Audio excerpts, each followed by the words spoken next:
Pues bien, vamos a seguir el estudio en que hemos estado haciendo desde el principio. Si habéis dado cuenta, estos libros están divididos en dos partes. Y la segunda parte son más para que vosotros podáis leer en tu tiempo libre y tal, con muchos temas. Y estamos llegando al final de la primera parte, pero antes de que terminemos la semana que viene, quería tocar dos temas que están en el capítulo 32, que es lo de la iglesia local, y el 43, que es el Día del Señor. Entonces, en vez de ir mirando página por página, vamos a mirarlo a través de lo que yo he preparado aquí. Entonces, nuestra primera pregunta es, ¿qué es la iglesia? Pues vamos a mirar la palabra de eclesia, que literalmente quiere decir llamado fuera.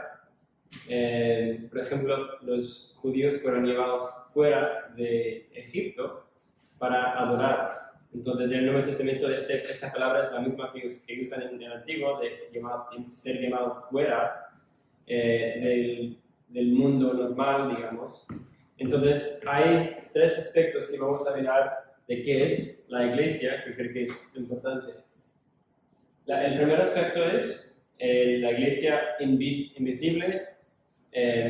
Los antiguos del tercer siglo, el siglo IV, por ahí, decían la iglesia católica, y con eso no quieren decir la iglesia católica romana, sino la iglesia universal, que es lo que significa la palabra católica. Entonces, cuando leemos la Biblia que dice la novia de Cristo, el cuerpo de Cristo, estamos refiriendo a toda la iglesia en todo el mundo, de todos los tiempos, ¿no? El Israel espiritual, los elegidos, el pueblo de Dios, ¿no? Entonces, eso es un aspecto de la iglesia que es invisible. No podemos ver aquí todo lo que de verdad son parte de la iglesia invisible, universal. Si alguien tiene la Biblia y se puede buscar Efesios 5:25. Nosotros amamos a nuestras esposas así como Cristo amó a la iglesia y se entregó por ella. Exacto, gracias. Entonces, ese simbolismo de lo que Pablo está diciendo es que el matrimonio fue una imagen para darnos, para entender qué es esta relación entre Cristo y su iglesia. Entonces podemos ver cómo los matrimonios son como un evangelio vivo de ver la manera en que los esposos deben amar y sacrificar por sus esposos, y las esposas deben someterse a ese amor que tienen sus esposos. Entonces, eso es lo primero que vemos. Y esa novia no es como simplemente los que están reunidos aquí, sino todas las personas que han sido salvos por la gracia de Dios. Entonces, eso es un aspecto. El segundo aspecto es una comunidad local. Eso es lo que vemos aquí, una iglesia visible. Por ejemplo, leímos por toda la Biblia en 1 Corintios 1:2, que dice a la iglesia que está en Corinto, o en Romanos, a la iglesia que está en Roma. Ahí, con la palabra iglesia en el Nuevo Testamento también tenemos ese sentido de pertenencia, de que tú perteneces con esta iglesia, esta comunidad, para adorar.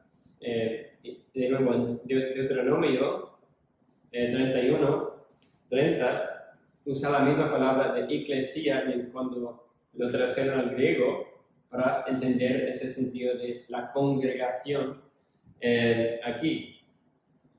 Y el tercer aspecto es algo que yo creo que es muy interesante, es la obra actual de Cristo. La primera vez en la Biblia que vemos la palabra iglesia es Mateo 16:18, cuando Cristo dice a Pedro, y yo edificaré a mi iglesia. Es decir, la iglesia pertenece a Cristo, entonces es edificado por su fundador, no sus miembros. Cristo dice que Él es la cabeza de la iglesia, y si un cuerpo es saludable, el cuerpo hace lo que dice la cabeza, lo que dice el cerebro, ¿no? Entonces, si la iglesia está obediente, lo que la iglesia es realmente es esa obra entre la ascensión de Cristo y la venida de Cristo. Porque muchas veces nos enfocamos muchísimo en la ascensión de Cristo, su primera venida, o estamos pensando cuándo va a volver. Pero si queremos saber lo que Cristo está haciendo ahora, debemos mirar a la iglesia, porque es la iglesia quien es el cuerpo de Cristo ahora en la tierra. Entonces, cuando estamos intentando averiguar qué queremos hacer, no es por nuestros gustos o preferencias, sino que debemos preguntar qué es lo que la cabeza quiere que el cuerpo haga, no al revés, porque así no funciona el cuerpo bien. Entonces, esa es la iglesia, o sea, eso es lo que significa tanto el nivel mundial, universal, como local, que forma parte de la iglesia universal. Y es algo increíble porque cuando apreciamos esa novia, yo no puedo decir que, tío, yo te quiero como hermano, pero odio a tu esposa. O sea, no puedes amar a alguien y darte igual su esposa. O sea, la idea de amar a Cristo, pero darte igual, que te da igual su esposa, porque la esposa de alguien es en un sentido la misma esencia, ¿no? Son una sola carne. Entonces, de querer amar a Cristo implica también amar la iglesia por la cual Él dio su vida, ¿no? Entonces, esos son los tres aspectos que yo creo que son súper importantes para nosotros, de ver que la iglesia ha sido todos los creyentes desde Abraham a nosotros hoy en día, a todos que han creído en Jesús, sino sea mirando a Jesús en el futuro como la promesa de que iba a venir, o mirando a Jesús como el que ya ha venido, pero Él es nuestra única cabeza de la iglesia. Vale, entonces, ¿qué es la iglesia local? Vamos a mirar, si alguien quiere buscar 1 Corintios 12. 1 Corintios 12, 12 a 14. De hecho, aunque el cuerpo es uno solo, tiene muchos miembros y todos los miembros, no obstante ser muchos, forman un solo cuerpo. Así sucede con Cristo. Todos fuimos bautizados por un solo espíritu para constituir un solo cuerpo. Ya seamos judíos o gentiles, esclavos o libres, y a todos se nos dio a beber del mismo espíritu. Ahora bien, el cuerpo no consta de un solo miembro, sino de muchos. Perfecto. Entonces, lo que vemos aquí Pablo diciendo es que aunque somos un cuerpo unido, el cuerpo está hecho de muchas partes individuales. No se puede negar esa realidad de que somos llamados a ser miembros a la iglesia de una forma u otra. Entonces pero muchas personas de hoy en día que vivimos en una sociedad muy individualista dirían que, o sea, yo puedo quedarme en casa, yo soy parte de la iglesia universal, ya cuando llamo a mis amigos y quedamos, y ya eso es iglesia, ¿no? Pero yo creo que realmente cuando leemos la Biblia, cuando leemos el Nuevo Testamento, hay implicaciones muy específicas en el contexto en que ellos están escribiendo, que da por sentado que hemos sido llamados a formar parte, a formar un compromiso a una iglesia local como miembros que han dicho que sí, que yo formo parte de esa iglesia, que aunque yo soy parte de la iglesia en España, en Madrid, es aquí que yo formo parte de esa iglesia grande, ese cuerpo grande. Entonces, hay tres razones en que debemos ser parte de una iglesia, tanto como el nivel de membresía. La primera razón que vemos es el crecimiento. Si otra persona quiere buscar 1 Corintios 3, 5 a 6. Todo que es Apolos y que es Pablo es nada más que servidores por medio de los cuales vosotros llegasteis a creer según lo que el Señor le asignó a cada uno. Entonces, bien, dice entonces que Dios es quien da el crecimiento. Entonces vemos el propósito de estar parte de un cuerpo unido en un sitio específico que Dios nos ha puesto por una razón específica. Si alguien más puede buscar Colosenses, lo tienes tú, 2, 16 al 19, ¿lo puedes leer? Por lo tanto, no permitan que nadie los condene por lo que coman o beban, por lo que no celebren ciertos días santos ni ceremonias por una nueva ni los días de descanso. Pues estas reglas son solo sombras de la realidad que vendrá, y Cristo mismo es esa realidad. No dejen que los condene ninguno de aquellos que insisten en una religiosa abnegación con el culto a los hombres, al afirmar que han tenido visiones sobre estas cosas. Su mente pecaminosa los ha llenado de arrogancia y no están unidos a Cristo, la cabeza del cuerpo.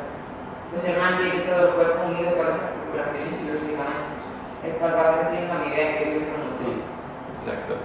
Entonces hemos sido llamados a crecer, es para nuestro propio crecimiento que debemos estar con sus ligamentos, sus partes que necesitan el uno al otro.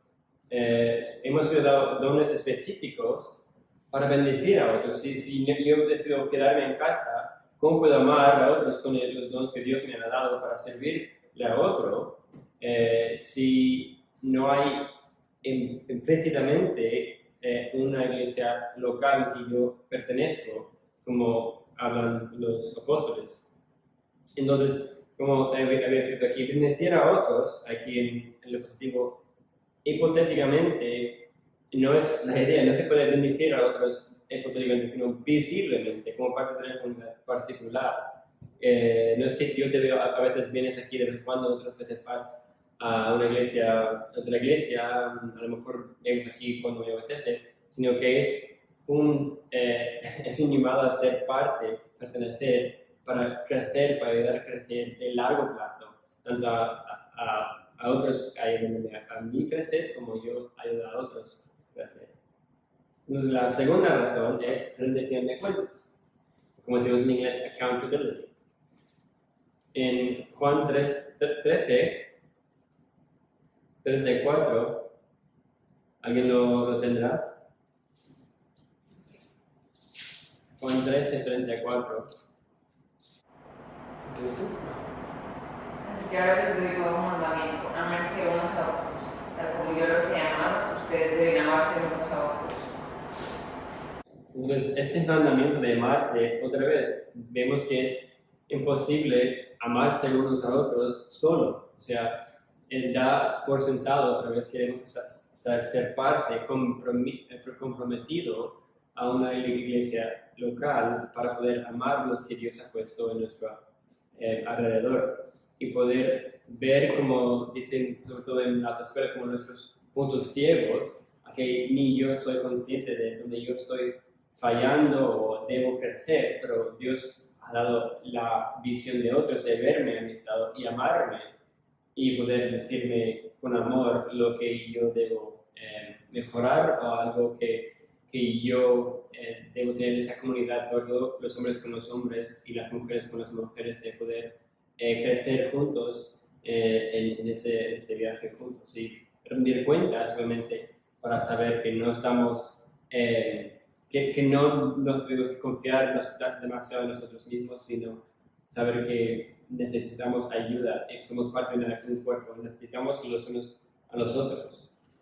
Entonces, eso nos lleva al tercer aspecto, que es algo que no es algo siempre la gente le gusta hablar, pero es necesario en la Biblia, que es la disciplina. Y más bien, yo creo que lo importante de la disciplina es la restauración. O sea, no hay disciplina ni un lugar de los niños sin la razón de que ellos estén restaurados o que ellos puedan mejorar o crecer.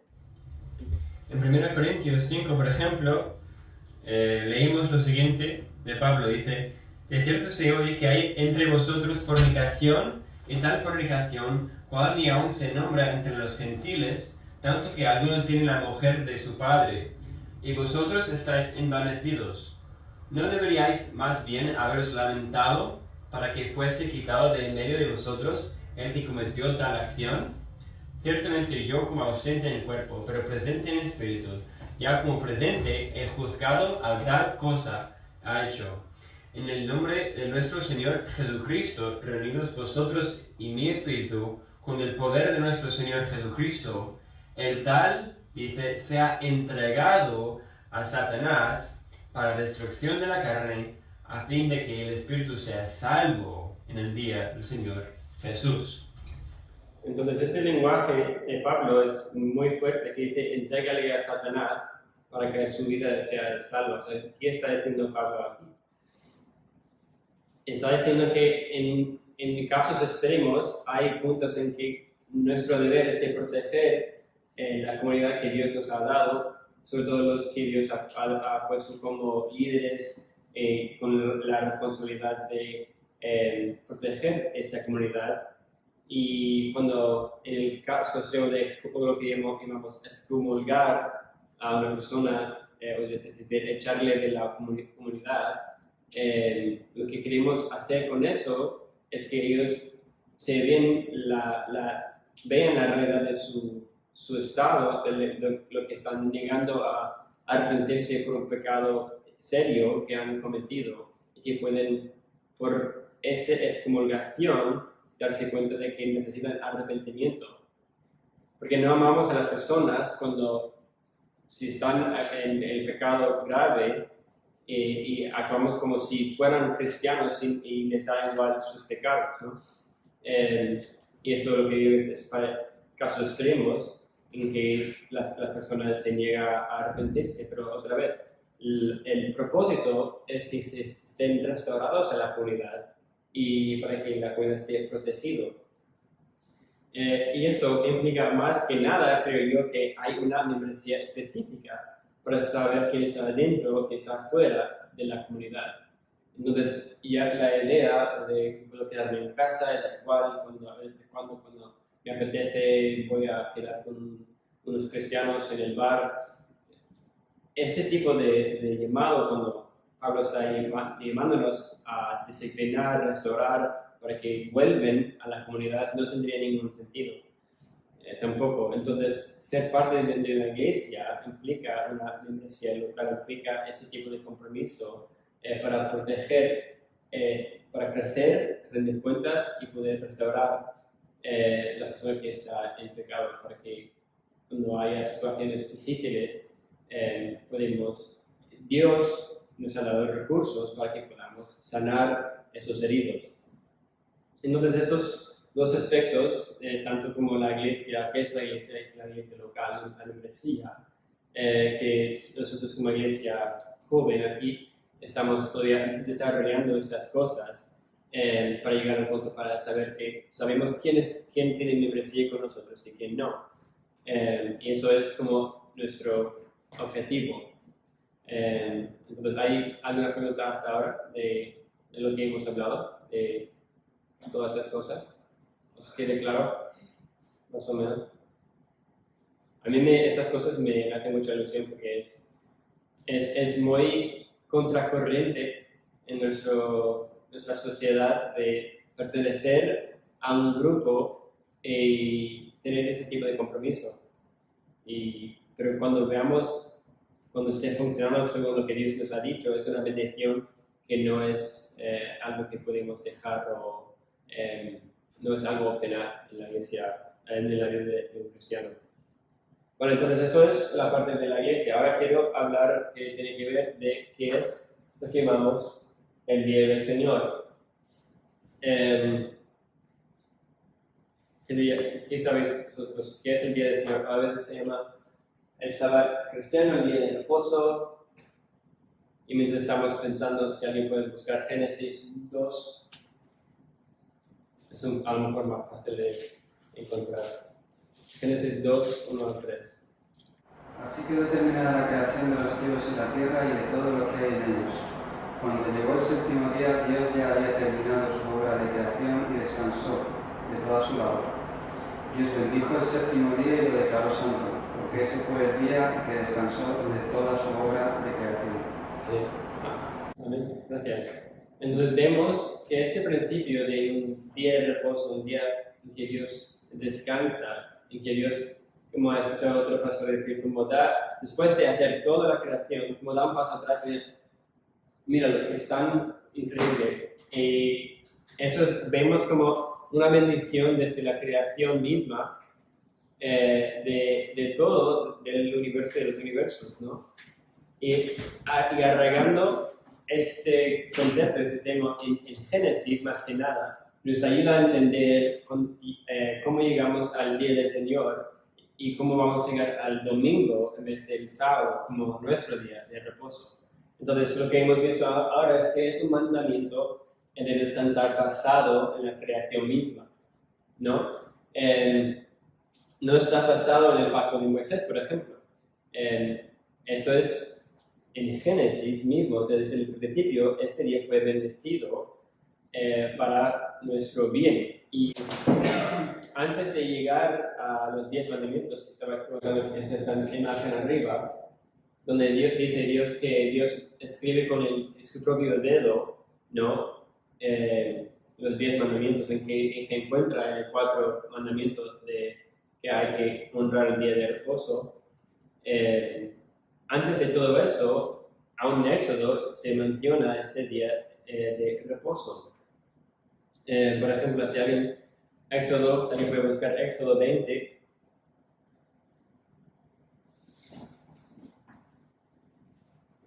Éxodo 20, 8 a 11. ¿Lo tienes? ¿Se lo puedes leer? Acuérdate de guardar el día de descanso, mantenerlo santo. Tenéis 6 días en la semana para hacer tu trabajo habitual.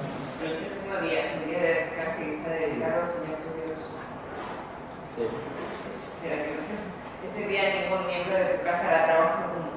Eso se refiere a ti, a tus hijos e hijas, a tus siervos y siervas, a tus animales, y también incluye a los extranjeros que vivan entre ustedes. Pues en 6 días el Señor hizo los cielos, la tierra, el mar y todo lo que hay en ellos. Pero el séptimo día descansó. Por eso el Señor bendijo el día de descanso y lo apartó como un día santo. Sí. Entonces, ¿qué es la razón al final de este versículo de por qué está estableciendo este mandamiento? ¿Qué ha dicho? Sí, pero ¿de qué apunta de la razón por la cual la creación? Exacto. No dice, porque esto es el pacto de Moisés que va a desaparecer en el futuro, sino porque en 6 días creó Dios los cielos y la tierra. Indica otra vez, es uno de los 10 mandamientos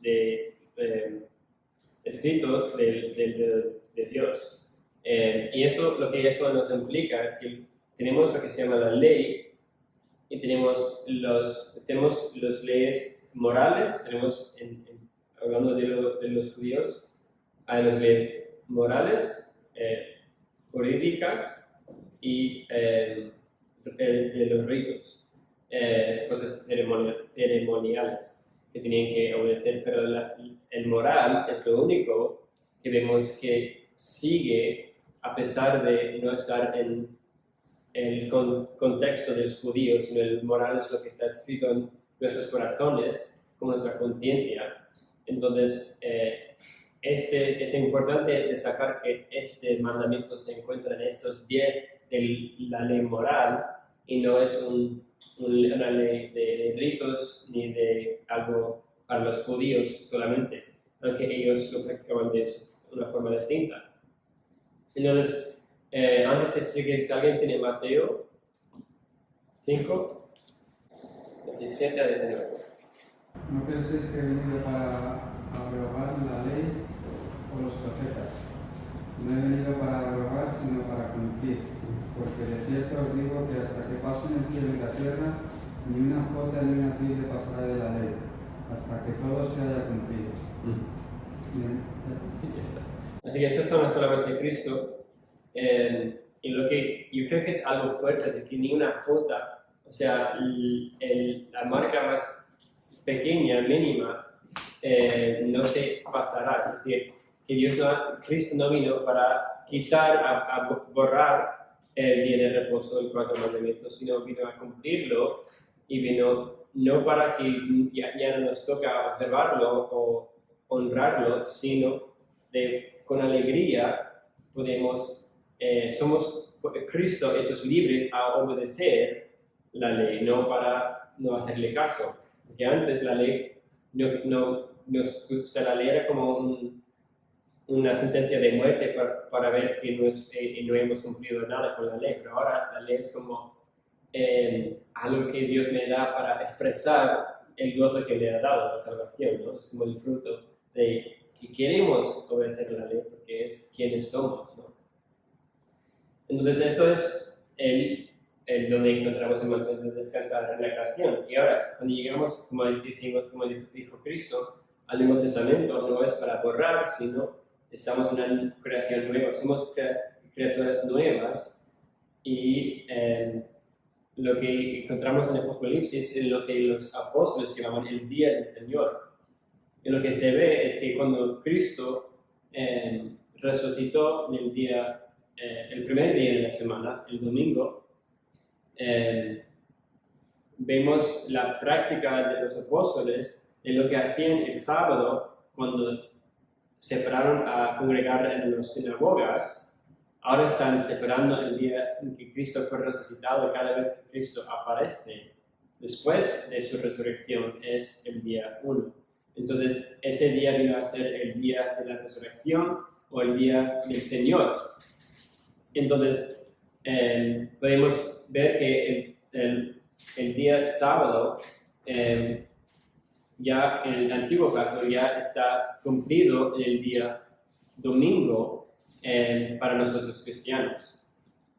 Y eso es algo que es algo debatido aún hoy en día el cristianismo, pero por mi punto de vista creo que tiene argumentos muy sólidos para ver que nuestro deber de guardar el día de reposo ahora se cumple en el día 1, que es lo que llaman el día del Señor, los apóstoles. Y me gusta cómo lo explicó otro autor, que lo dijo de esta forma. Dijo, el creyente de hoy en día no sigue el patrón del sábado que guardaba el pueblo del antiguo pacto. No trabaja primero 6 días mirando hacia un descanso de dinero. Sin embargo, empieza la semana regocijándose con esperanza en el descanso ya logrado por el evento cósmico de la resurrección de Cristo.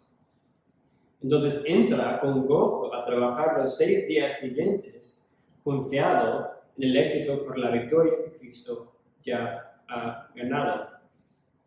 No sé si habéis entendido lo que está intentando decir, pero básicamente la idea es que en el antiguo pacto están mirando a un descanso que va a venir al final de la semana. Porque igual estaban mirando hacia el futuro para un descanso espiritual en Cristo.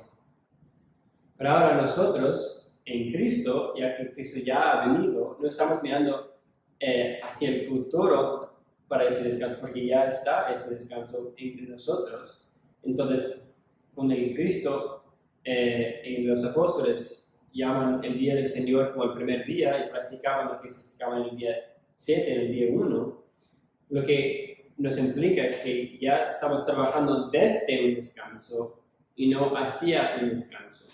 Eso es algo, yo creo que es muy potente. Entonces, Dios nos ha dado ese descanso no como para restringirnos, sino para que podamos, tanto como los niños a veces no saben lo que necesitan, saben lo que quieren, pero los padres saben lo que necesitan realmente y Dios sabe que necesitamos ese día para tanto ser llamados fuera de nuestras vidas seculares, como vimos en la palabra eclesia, de ser llamados fuera, y ser llamados fuera y congregarnos el día del domingo, el día del Señor, para congregar y gozarnos en ese descanso y tener un descanso, un break de nuestras vidas laborales. También Cristo vino y si Cristo quería borrar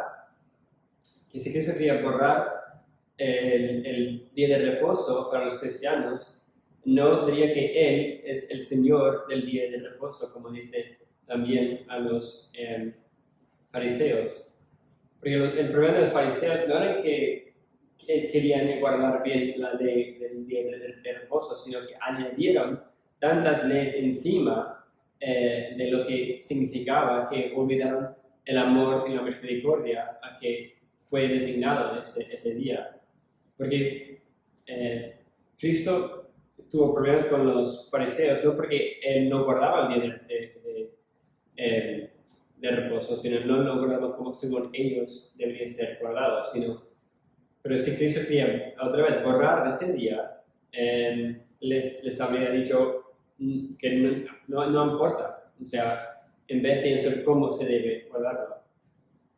Para ponerlo de una forma simple, leemos en nuestro propio catecismo cómo se debe santificar el día de reposo.